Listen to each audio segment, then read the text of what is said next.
A man was driving through the mountains late one night.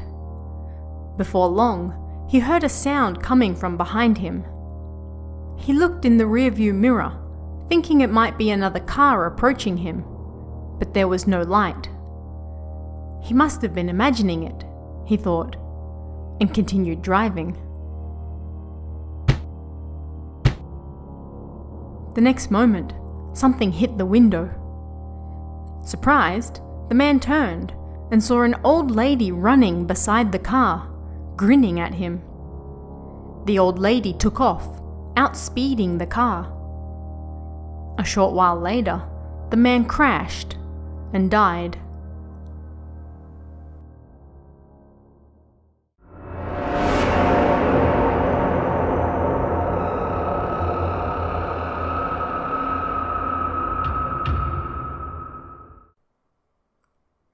Hello, and welcome to Toshiden, exploring Japanese urban legends. I'm your host, Tara A. Devlin, and on this show we'll be looking at different urban legends from Japan, how they came about, and, when possible, the truth behind them. Don't forget to join our newsletter at kawabana.net/newsletter to keep up to date with the latest Japanese horror news and get exclusive stories each week. I send out new and interesting urban legends I come across every now and then, so don't miss out. This week, we're looking at one of my favourite modern legends, the tale of Turbo Granny, or as she's known in Japanese, Tabo Baba. Baba is an interesting term that I wish I could use as is, because Granny doesn't really do it justice. You might sometimes see the word translated as hag, or just old lady. And honestly, it covers all of those things. So in the case of Turbo Baba, she is an old lady /hag/granny that can run really, really fast. She also occasionally goes by the name Jet Baba, and she is perhaps the most famous of all granny legends.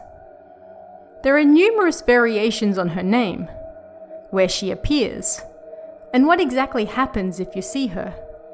But the one consistent factor across all stories is her incredible speed. She's said to be able to reach over 140 kilometers per hour. Not really someone you want to run into late at night on the mountain roads. Although Turbo Granny is considered a modern yokai, it's thought that she's simply a new variation on an old tale called If You Turn Around. Danger in most horror situations tends to come from our blind spots, and we're unable to see what's behind us unless we turn around. It's that old cliche of, phew, nothing's there.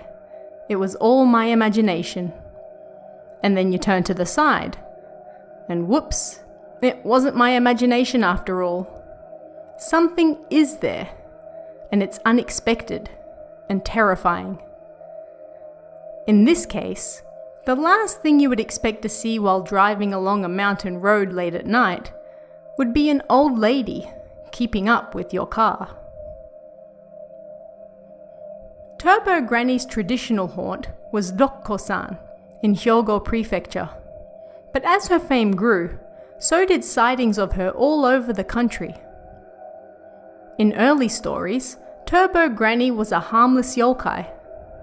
She simply appeared running beside your car, grinned, and then ran off. Perhaps the look of surprise on drivers' faces was enough for her, or perhaps she was just getting some exercise. Who knows? But as her legend grew, so did her danger. A scary story in which the monster causes no harm isn't that scary after a while. So Turbo Granny became more threatening. Now, if you saw her and she overtook you, that meant you would crash and die. Supposedly, this was because your body went into shock upon seeing her and would refuse to move. Not the best situation to be in when driving through Japan's perilous mountains. Once a harmless and even somewhat charming yokai. Stories of Turbo Granny's reign of terror on the roads soon spread through television and manga. She became less of a joke and more of a serious legend, the living embodiment of that blind spot behind us where danger lurks unseen. Seeing her was something you could no longer joke about with friends.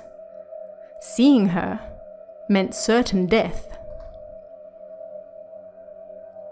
Turbo Granny doesn't roam the dark streets of Japan alone, however.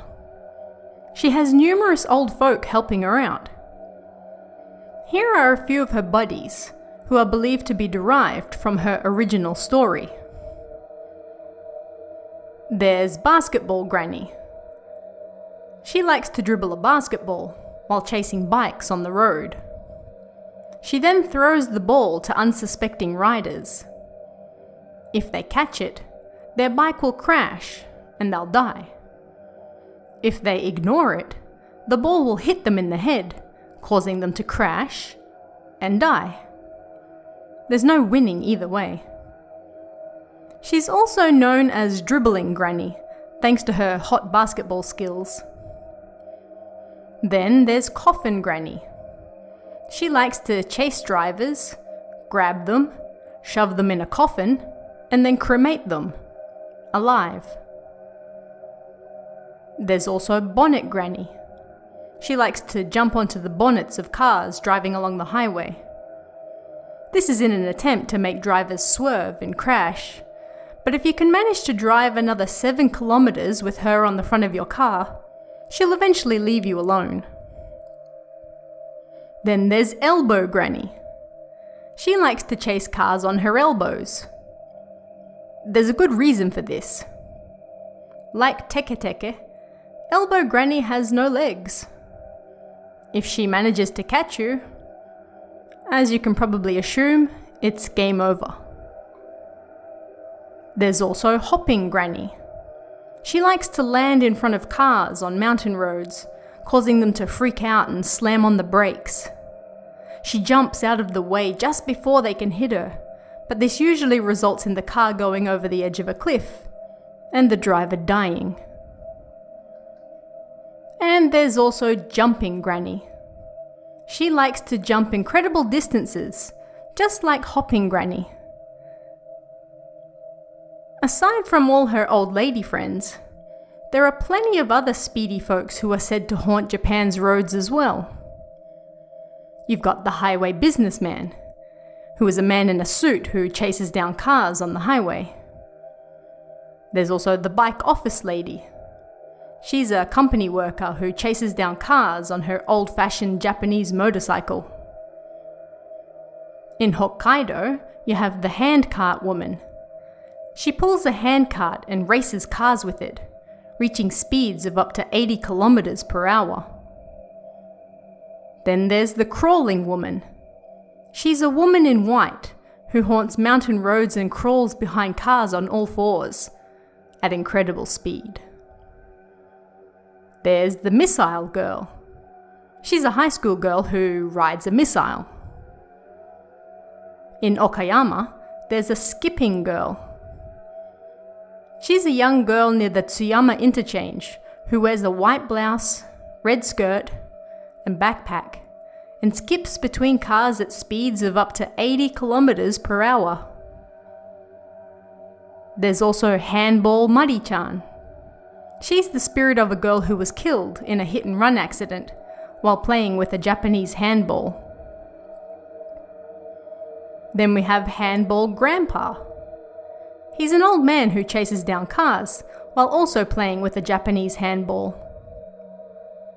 And finally, we have Crawling Baby. This baby crawls down the highway at incredible speed, keeping up with cars. So beware if you're ever driving Japan's streets, particularly at night. Turbo Granny and her friends are seemingly everywhere. If you want to know more, there's a movie called Kousoku Baba, or High Speed Granny, that focuses on our favourite speedy old hag. I guarantee nothing of its quality, however. I watched it several years back, and even amongst all the terrible films I've seen over the years, this one was pretty bad. Still, it's hard to hate Turbo Granny, and it's good for a laugh if nothing else. And that brings us to the end of this week's episode. You can help support us and get early access to both this show and Kawabana over at our Patreon at patreon.com/TaraADevlin. And if you want even more urban legends, Toshiden Volume 2 is available on Amazon right now, so don't miss out. Thanks guys, and I'll see you again next time for even more Toshiden, exploring Japanese urban legends. Want even more scary stories? Head over to kawabana.net for new translations every week. You can also join our Patreon for exclusive stories you won't find anywhere else. Head over to kawabana.net now.